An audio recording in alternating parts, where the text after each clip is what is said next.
Coming up on the Rockbridge Report, the hunt is on for the man police say is responsible for last night's mass shooting in Maine. And then I sit down with reporter Jack Krause to ask him about certain upcoming elections in the county. Later in the newscast, a special report. The Rockbridge Report probes both the criminal investigation and the steps to improve response after Rockbridge County High School was a victim of a bomb threat just 2 weeks ago. And our Caroline Shimp will give you her 5-day forecast, which features a major temperature change next week. Washington Lee's men's soccer shut out ODAC foe Lynchburg in last night's home game. We will give you more on this and other recent sports scores around Rockbridge County. And are you worried about spending too much money on candy and costumes this year? We will give you 5 Halloween budgeting tips for next Tuesday. All this and more coming up on the Rockbridge Report. Live from the campus of Washington and Lee University with news for Rockbridge County, this is the Rockbridge Report. Welcome to the Rockbridge Report. I'm John Beekman Youngblood. And I'm Erica Kenny. Right now, an intensive manhunt is underway for the suspect in 2 mass shootings in Lewiston, Maine, Wednesday night. Multiple law enforcement sources say that at least 18 people were killed and dozens more were injured. Gloria Pasmina was in Lewistown with the latest. 2 mass shootings rocking Lewistown, Maine, Wednesday night. We got multiple victims at scene, multiple victims. I need every unit you can find. One at a restaurant, the other at a bowling alley, where video captured people running for safety. Probably the hardest part, seeing just families pouring out of there, and knowing that happened in there while they were just probably trying to have a family night. State police asked residents there and in the nearby cities of Auburn and Lisbon to stay indoors as they investigated throughout the night. Several schools in the area canceling classes Thursday. I've been stomping these grounds since I was 19 years old, and I'm just overwhelmed. Soon after the shootings, the Androscoggin County Sheriff's Office released these images of a suspect seen here holding a high-powered assault-style rifle. Police identified 40-year-old Robert Card as a person of interest in the shooting. Card is considered armed and dangerous. If people see him, they should not approach Card or make contact with him in any way. Auburn Mayor Jason Levesque says the community is in shock. Well, there's fear, there's panic, of course, there's worry, understandable. I mean, this is an all hands on deck situation. You can train for this, but you can never be completely prepared. In Lewistown, Maine, I'm Gloria Pasmino. As of late this afternoon, the manhunt is still underway, and no suspect has been identified or detained by the police at this time. The Israel Defense Forces said it conducted a targeted raid in northern Gaza. This is a video released by the IDF showing tanks and armored vehicles, including a bulldozer, on a road. You can see tanks firing shells and some destruction in the video. Once the assault ended, the soldiers left the area. The IDF said this was preparation for the next stages of combat. United Auto Workers Union said Wednesday that it has reached a tentative agreement with Ford that could end the current 6-week strike against Detroit automakers. UAW Vice President Chuck Browning said workers will get a 25% wage increase. UAW President John Fay, the union's National Leadership Council, will travel to Detroit on Sunday to present and vote on the agreement. Local voters will head to the polls November 7th to decide on 4 key positions within the county. Our reporter Jack Krause took a deeper dive into learning more about each candidate and the position they will run for. I sat down with Krause earlier today to ask him about his reporting. My first question is, even though there are no big national elections this year, what is going on locally? We have a handful of local races in Rockbridge County. Voters will fill a seat on the County Board of Supervisors and the school board, and 2 people are running for county treasurer. Beyond the county, what's going on in the municipalities? Well, the folks in Glasgow will elect a mayor. The incumbent Paul Williams is running for re-election against one opponent. And which race are you watching most closely? I'll be watching the supervisor race closely. That one is especially significant because they run the county. For more on Jake Krause's story regarding other local races, you can visit Rockbridge Report's website at rockbridgereport.wlu.edu to get the full story. After 3 weeks of gridlock, a swell of momentum behind Republicans' 4th pick for the House Speaker. CNN's Karen Kafa is in Washington with the latest on whether the House can get back to full speed. House Republicans with a vote Wednesday on their 4th nominee to replace Kevin McCarthy as Speaker. Today is the day that House Republicans will humbly look in our hearts and elect Mike Johnson as Speaker of the People's House. And this time, closing the deal. The challenge before us is great, but the time for action is now, and I will not let you down. Late Tuesday, Louisiana Republican Mike Johnson emerged as the latest pick to wield the gavel after a wild day that saw House Majority Whip Tom Emmer win the nomination and hours later drop his bid, lacking support to win a floor vote. Johnson, an attorney with a focus on constitutional law, was first elected to the House in 2016, serving on the House Judiciary and Armed Services Committees. Mike Johnson is a good man, and I think as you saw last night, that we are ready for a leader. He's a tremendous congressman. An ally of former President Donald Trump, Johnson was a key congressional figure in failed efforts to overturn the results of the 2020 presidential election. House Democratic leader Hakeem Jeffries critical of Johnson's record, but open to finding ways to work together. All Mike Johnson will need to do is to meet us in a bipartisan way, in that fashion, and we'll be able to work together whenever and wherever possible. Members of both parties eager to get back to work. We need to get after the mission, and I feel excited that Mike Johnson's the guy that can bring us together and get us back focused on what we said we would do. Still to come on the Rockbridge Report, two of our reporters break down the aftermath of a bomb threat that left Rockbridge County high school parents and staff with unanswered questions and concerns. Hi, this is Caroline Chimp with the Rockbridge Report. It's a warm day here in Lexington. We've been experiencing some hotter than usual temperatures, but I'll let you know what your 5-day forecast is in just a minute. And later in the newscast, Emma Malinick joins us live from Glasgow to show how one simple train attraction has affected local businesses. Welcome back to the Rockbridge Report. Many parents remain unhappy with the school's response to the October 10th bomb threat at Rockbridge County High School. A Rockbridge Report investigation finds that 2 weeks after the threat, no law enforcement agencies on the record is taking the lead investigating bomb threats across Virginia. Reporters Farley Williams and Luke Fountain have the details. Rockbridge County High School's PA system has been broken since July. But school officials say it didn't stop them from acting quickly when a bomb threat was called in 2 weeks ago. Dr. Kraft and his team have a communication system in place through apps and through other scenarios that they've practiced many times throughout the course of the beginning of the year. I don't think it necessarily hindered the evacuation process at all. Many parents are unhappy with the speed of communication from the high school on the day of the threat, and that students were evacuated only yards away from the building. I think a little bit quicker response and a little bit getting the kids farther away. The threat was called in around noon.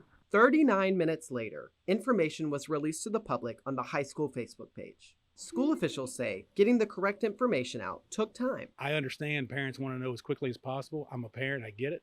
But sometimes we have to have a little time to figure out what's happening so that we make sure we put out accurate information. The hoax in Rockbridge is not out of the ordinary. FBI statistics show school threats nationwide have more than doubled in the past 2 years and can come from anywhere. Anybody can make a scam from, let's say, Montana to Florida. Front office staff at the high school backed this up. They say the caller had a foreign accent.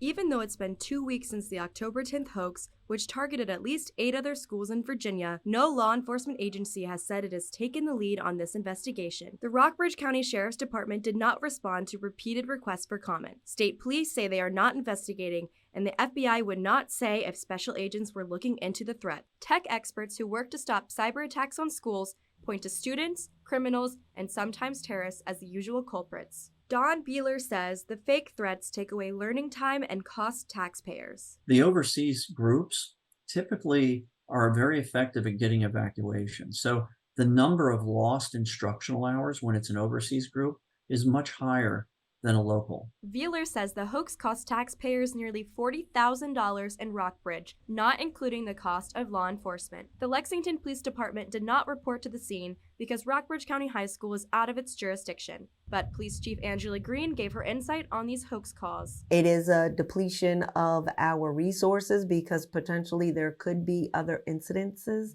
occurring throughout the city that our officers are needed, but they're pulled for this potential call. Still, top law enforcement officials do not know why specific schools get targeted. Beeler says that terrorists often exploit communities dealing with contentious political issues. Lexington residents have sparred over a series of book bans in the past month. School officials remain confident in their ability to respond to security threats. Local law enforcement say they're looking for new ways to detect fake threats as technology advances. Moving forward, Rockbridge County High School has ordered a new PA system and plans to have it installed in the next few weeks. From Rockbridge County, this is Luke Fountain and Fraley Williams with the Rockbridge Report. Local police departments say that they are going to still look for active threats for the source of the threat. School administrators say they will continue to have meetings regarding protocols during crises like the one 2 weeks ago. Lexington City Council voted unanimously earlier this month to move forward with the sale of the former Virginia Department of Transportation property to Echelon Resources. Echelon plans to develop between 150 and 200 apartments. 20% of the units will be considered affordable.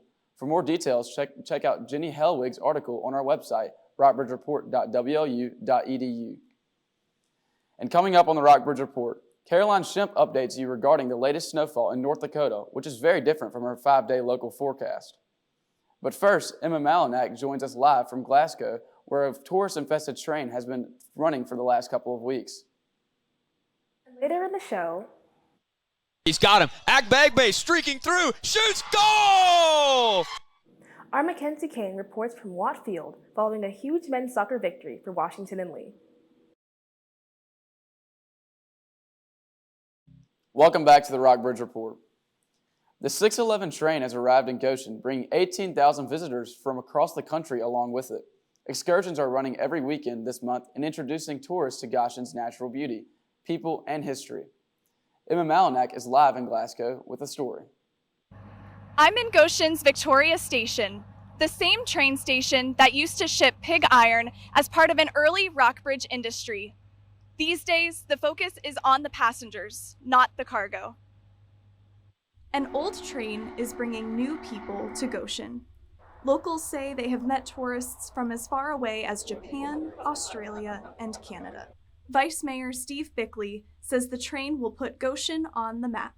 It could definitely spark the growth that this town needs. The Norfolk and Western Class J 611 train was built in 1950 and was recently restored by the Virginia Museum of Transportation. It now has close to 1,500 passengers a day and has a fan club of its own. The train ride, it was first class, and it's great to ride behind such an iconic locomotive. Will Harris, the museum's board president, says trains made Goshen prosperous at the turn of the 20th century by transforming the town into a hub for producing and transporting crude iron. Now, the railways are once again bringing business opportunities to town. Glenna Lawhorn, co-owner of BG's 2, says these are the biggest crowds she's seen since opening the restaurant 11 years ago. Owner Sandra Schaefer says her Hummingbird Inn bed and breakfast is sold out every weekend this month. The phones lit up as soon as the train tickets went on sale. The train travels through the Shenandoah Valley to Stanton, then returns to Goshen. Most visitors have tickets to ride. Others, called train chasers, drive next to the 611. Rockbridge County Sheriff's Department Corporal Kenny Randozzo says train chasers are safety concerns. They are speeding to beat the train to railroad crossings and causing traffic jams by stopping to take pictures. Trips will end on November 5th, but locals say they hope the 611 will return next fall. For the Rockbridge Report, I'm Emma Malinak. Back to you. Thanks, Emma. Now let's get into the local weather. Yeah, these warmer temperatures in the afternoon have been making me really wish for some colder temps for Halloween. I know. I'm really tired of it being 80 degrees in October. Please give us some good news, Caroline. Well, before the local weather, let's head into a national news story. It's not even Halloween yet, but Mother Nature has already brought an early dose of winter weather to northwest North Dakota. Snow fell consistently on Wednesday and was predicted to continue to do so throughout the day and Thursday. Several towns are expected to get 9 to 16 inches of snow through Friday morning. As the snow falls, residents are getting out their shovels, snow blowers, and plows to clear their sidewalks and driveways. Plows are out maintaining the roads in and around Williston, removing scattered snow and ice. Now let's look at a live shot of Goshen.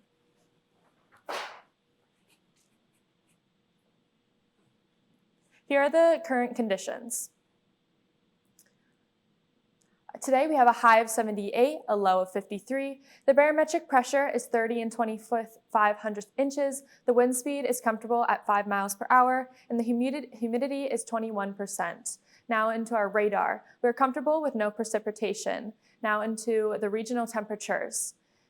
A lot hotter today, Charlottesville at 81, Stanton 78, Lexington up there as well, 80, Buena Vista the same, Lynchburg 79, Covington a little colder at 69, and Roanoke at the highest 83. Now into our 5-day forecast. Comfortable temperatures for Friday and Saturday, partly cloudy with a high of 79, low of 55 on Friday. Saturday is sunny, high of 80. Sunday is also sunny, high of 80, low of 58. Moving into the start of our week, Monday, sunny with a high of 73, low of 41. And just in time for Halloween, we dip down into colder temperatures, partly cloudy with a high of 53, a low of 32. I hope you guys have a great Halloween. Now back to you, Erica and John Beekman. Thanks, Caroline. Still to come on the Rockbridge Report, reporter Mackenzie Kane talks to junior captain Wayme Abigedme following a huge win over Lynchburg. And then we provide you with 5 tips to limit your spending in preparation for Halloween next week.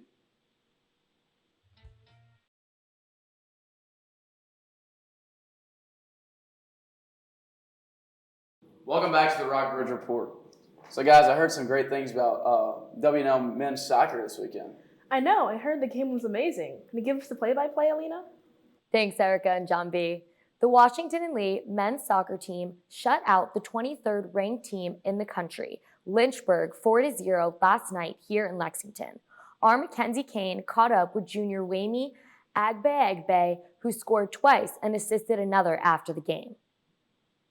Good evening, Rockbridge. I'm here at Washington and Lee's Watt Field, where the Generals men's soccer team just defeated the University of Lynchburg 4-0 in the last game of the regular season. Joining me here on field is junior captain Wayme Agbe. Now, Wayme, you and the team knew the stakes going into this game. This win secured you the #1 seed in next week's conference tournament. How does it feel? I mean, it feels great. I can't lie. I mean, we've been preparing for this all week. We've been training, game planning for this team. And, we just came out hot, gave it to them. And hopefully, we can continue it going into the tournament. Now, how is the team's mindset and strategy going to shift now that you're in the postseason? Postseason's always a good time for us. It's where we start playing our best soccer. I hope we can continue playing like we did. This is a great showing for us going into the tournament, and hopefully we can win it all again. Now, you're a captain on this team. What's the leadership style for a moment like this? For this, you got to let the players play, but you also got to make sure everybody knows the stakes. You see a game like this, it's on your schedule all season. You're always looking forward to it, and it's just like trying to motivate the team, making sure everybody's doing their job. And lucky for us, we're able to get the win. Thank you so much for your time. Best of luck next week. And signing off with the Rockbridge Report, I'm Mackenzie Kane.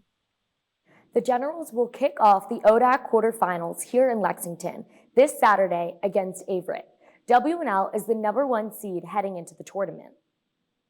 This has been a week of shutouts for the Generals. We saw another shutout last night in Lexington as the field hockey team beat Roanoke College 4-0. W&L's women's soccer traveled to Ferrum on Tuesday and beat the Panthers 5-0. Where the Generals scored 2 goals in a matter of 2 minutes early in the first half.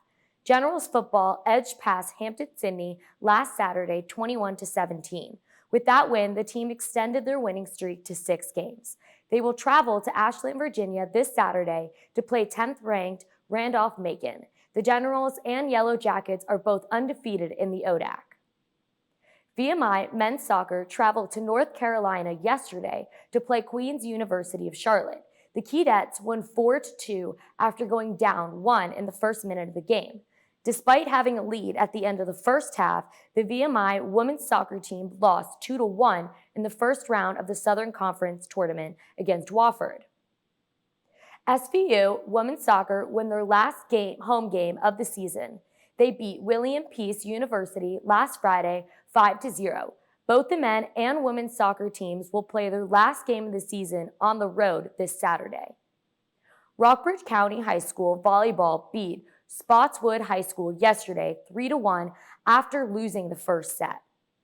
Perry McClure varsity football lost its homecoming game last Friday 48-8 against Alta Vista.